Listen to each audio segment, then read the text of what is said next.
салом дӯстон, Нголо Канте акнун ба рафтан аз Лондон хеле наздик мешавад. Аз пештара дида ин футболбоз мавқеи худро ҳамакнун дар дастаи Челси аз даст додааст. Айни ҳол сабаби асосӣ аз дастаи шаҳри Лондон рафтани ӯ ҷароҳати бардоштааш мебошад. Нголо Канте бо сабаби ҷароҳати доштааш дар ҷоми ҷаҳон иштирок карда наметавонад. Ин бозингар бо эҳтимоли зиёд дар дастаи Барселона фаъолияташро идома медиҳад. Бозингари фаронсавӣ дар Каталония Серхио Бускетсро бояд иваз кунад. Имрӯз мо дар бораи ҳамин ва дигар хабарҳои муҳим гап мезанем. Дӯстон, ҳафтаи Евроҷомҳо ба охир расид ва моро бозиҳои топ-5 чемпионатҳо интизор аст. Челси ба меҳмонӣ Брайтон меравад. Барселонаро бошад Валенсия бо роҳбарии Гатузо дар майдони Месталия интизор аст. Манчестер Юнайтед боз як тафтиши дигар мегузарад бо Вест Хэм. Милан ба Турин сафар мекунад ва онҳоро дар он ҷо Торино интизор аст. Тамошои ҳамаи ин бозиҳоро шумо метавонед бо 1x ҷолибтар кунед. Дар он ҷо регистратсияи осон, пур кардани маблағ аз томи гӯшаву канори дунё, вале аз ҳам муҳим, бонус то $100 дар аввалин пардохт бо промокоди AMG 0777. Ссилкаи бозӣ дар комментария. Ба ҳама муваффақият. Капитани дастаи Барселона бозиаш хеле заиф гаштааст ва сатҳи Ла Лигаро қабида натавониста истодааст. Маълум мешавад ки темпи кунунии футболи испанӣ ба Серхио Бускетс баробар нест. ҳаракатҳои заифи ӯ боиси иштибоҳҳои зиёд дар хатти ниҳимоя шуда истодааст ва ин дар рақобат бо дастаҳои сатҳашон баробар бо Барселона оё беҳтар аз Барселона ба каталониҳо натиҷаҳои заиф мебахшад. Нголо Канте давоми чандин сол дар дастаҳои Челси ва Лестер бозиро дар сатҳи баланд гузаронд. Дар ҷарони ин солҳо ӯ ҳамеша шаддияти бузурги футболи Англияро тоқат мекарду Лестерро ба қаҳрамонӣ расонд. Дар Челси ҳамин финтро такрор намуд ва ҳам чемпиони Англия шуду, ҳам тавонист бо лондониҳо дар Лигаи Қаҳрамонҳо муваффақ шавад. Ҳама ин ба он оварда расонид ки дастаҳои гуногун ба Нголо Канте таваҷҷӯҳи зиёд карданд, чунки ӯ дар ҳамаи ин қаҳрамониҳо нақши бузургтарин дошт.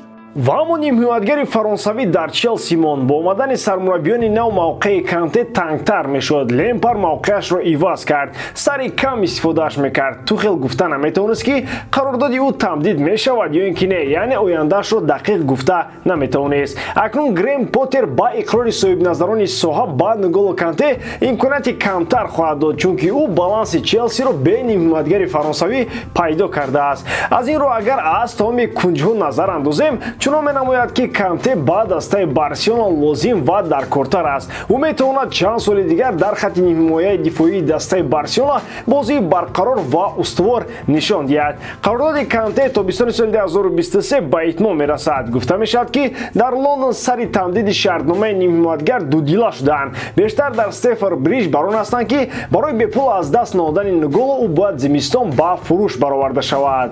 Винисиус шартномаашро бо дастаи Реал Мадрид тамдид кардаасту мо бехабар мондаем ку, аммо хабар надоштани мо бо гуноҳҳои дастаи шаҳри Мадрид аст. моҷарои масъала дар он аст ки мадридиё дар ягон ҷо расман нагуфтанд ки қарордоди нав бо футболбози бразилӣ имзо кардаанд. қаблан шартномаи Винисиус то соли 2024 амал мекард. ӯ тибқи ҳамон шартнома маош мегирифт, аммо гуфта мешавад ки тобистони гузашта мадридиё қарордоди навро бо ҳамлагари бразилӣ ба имзо расонд. шартномаи нави ҳамлагари ҷавон то соли 2027 амал мекунад. гуфта мешавад ки Винисиус аллакай бо шартҳои қарордоди наваш маош мегирад ки ба фарқ аз маоши қаблӣ пули калон аст. пештар Винисиус дар баробари футболбозони қатории Реал Мадрид музди меҳнат мегирифт, аммо баъд аз имзои шартномаи нав аз ҷиҳати молиявӣ бурди зиёд кард. ӯ ҳам арзанда будани худро ба маоши калон собит карда истодааст. дар ҳафти мавсими ҷорӣ Вини дар 17 бозии ҳамаи мусобиқаҳо 8 гол задааст ва 5 партоби голбахшо ба номаш сабт кардааст. ӯ дар ҳайати асосии Реал Мадрид мавқеи ҳамешагӣ дорад ва бозингари асосӣ дар канори чапи хатти ҳамла ба ҳисоб меравад. гуфта мешавад ки Реал Мадрид бо футболбозони дигар аз қабили Родриго Гоес ва Эдер Милитао ҳам шартномаҳои нав имзо мекунад ва танҳо пас аз ин дар бораи қарордоди Винисиус ҳам расман хабар хоҳад дод. мушкилии асосии Ливерпул айни ҳол дар хатти нимҳимоя гуфта мешавад. барои рафъи ин душворӣ мерсайдиҳо аз дастаи Милан бозингари ин қисмати майдон Сандро Тоналиро харидорӣ кардани ҳастанд. чандин бор гуфтем ва бозам такрор мекунем ки пас аз рафтани Жоржино Вейналдум аз Ливерпул ҳеҷ касе пайдо нашуд ки ба мисли ӯ дар маркази майдон ба истилоҳ пахат кунад. ҳаҷми коре ки Вейналдум анҷом дода буд айни ҳол ҳеҷ кас аз уҳдаи он набаромада истодааст. Сандро Тонали бошад пас аз он ки аз Брешия ба Милан гузашт, дар аввал интизориҳоро бароварда карда натавонист, вале пас аз чанде тавонист ба бозии расониҳо мутобиқ шавад ва яке аз беҳтарин футболбозони Милан шавад. дар айни ҳол хатти нимовизаи Миланро бидуни Сандро Тонали тасаввур кардан хеле душвор аст. ӯ дар ташкил кардани ҳамлаҳо ва таркибрории хуби онҳо нақши муҳимтарин дорад. ӯ ва Исмаил Бенасер дар бозиҳои бузург қисмати марказии майдонро идора мекунанд. қарордади ниҳмоятгари итолиёвӣ то соли 2027 амал хоҳад кард. нархи ӯ 50 миллион евро гуфта мешавад. Дӯстон, ман мехоҳам ба шумо бигӯям, ки 5 канали асосии YouTube якҷоя шуда канали Телеграми худро таъсис додам бо номи Утка Games, ки чандин сари сол мешавад, ки бозиҳои футболиро таҳлил мекунам ва дар айни замон беҳтарин канал дар Telegram дар соҳаи букмекерӣ ба ҳисоб мераванд. онҷо бисёртар прогнозҳои бепул гуфта мешавад ва аз ҳама муҳимаш ғолиб мебароянд. барои ҳамин тестарак ба ссилкаи дар зери описания буда даромада дар Telegram ба канали Утка Games обуна шавед ва бурд намоед.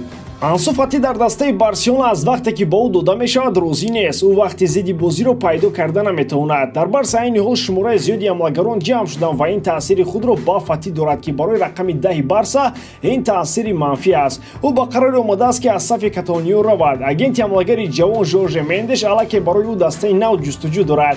рӯбарати Барселона парво надорад. онҳо бо Фати то соли 2027 шартнома доранд ва тавонпулии ӯро 1 миллиард карданд. ки девона шудааст, ки 1 миллиард евро барои як футболбоз пардохт кунад. аллакай дастаи пайдо шудааст, ки метавонад Ансу Фатиро ба сафи худ ҷалб намояд, аммо на бо нархи гарон. мо дар бораи Манчестер Сити ҳарф зада истодаем. Манчестериҳо дар талоши он ҳастанд, ки қисмати канории майдонро қавӣ кунанд. Фати метавонад бо сабаби вақти ками бозӣ ба ин қарор ояд. дар мавсими ҷорӣ Фати дар 13 бозӣ ба майдон омадааст. ӯ дар маҷмӯъ 388 дақиқаи бозӣ доштааст, ки дар онҳо тавонист 3 гол занад ва ҳамчунин 2 партофти головарро ба номаш сабт кардааст. ҳар боре ки Фати аз захира ба майдон ояд, бозии хуб нишон медиҳад ва ҳамеша хатти ҳамларо қавӣ мегардонад. Криштиану Роналду бадтарин футболбоз шуд. дақиқтар гӯем ҳамлагари 37 сола аз рӯи истифода накардани фурсатҳои беҳтарини голзанӣ натиҷаҳои заифтарин нишон дод. дар ин бора сарчашмаҳои варзишӣ хабар медиҳанд. яке аз сомонаҳое ки ба омурҳо таваҷҷӯҳи сахт дорад Ускоред аст ва пештар аз ҳама ҳамин сарчашма дар твиттераш ин маълумотро нашр кард. тибқи маълумотҳо ҳамлагари 37 сола дар 5 бозии Лигаи Аврупо ки иштирок кардааст, шумораи хеле зиёди имкониятҳои голзаниро аз даст додааст. ҳисоб карда баромаданд, ки ҳеҷ кас чунин натиҷаҳои заиф нишон надода буд. айни ҳол Роналду дар ҳисоби худ 2 гол дорад. ӯ 1 голро аз пеналти ва 1 голи дигарро аз ҷараёни бозӣ дар рақобатҳои Лигаи Аврупо ба ҳадаф расонд. ҳамчунин 1 паси голбахшон ба номаш сабт кардааст. беҳтарин нишонзани Лигаи Аврупо бошад ҳамлагари дастаи Брага Виктор Оливейра мебошад. баъди ӯ шумораи зиёди бозингарон дар зинаи дуввум бо 3 голӣ қарор доранд. дар байни онҳо ҳам дастаи Роналду Маркус Решфордам қарор дорад. Роналду дар андешаи рафтан аз Манчестер Юнайтед аст. ӯ акнун ба нақши бозингари захиравии Манчестер Юнайтед розигии худро дод, аммо ин танҳо то зимистон хоҳад буд. дар моҳи январ агента Жорже Мендеш мехоҳад ҳамлагари Португалиро ба дастаҳои дигар барад. ба ҳамин тамом, бояр дорам ки эҷодкории ман ба шумо писанд меояд. лайк, комментария ва дар канал обуна шуданро аз ёд набароред. бо шумо дисяр вақта Муҳаммад Гаиров. хай бародарон, дар паноҳи Аллоҳ.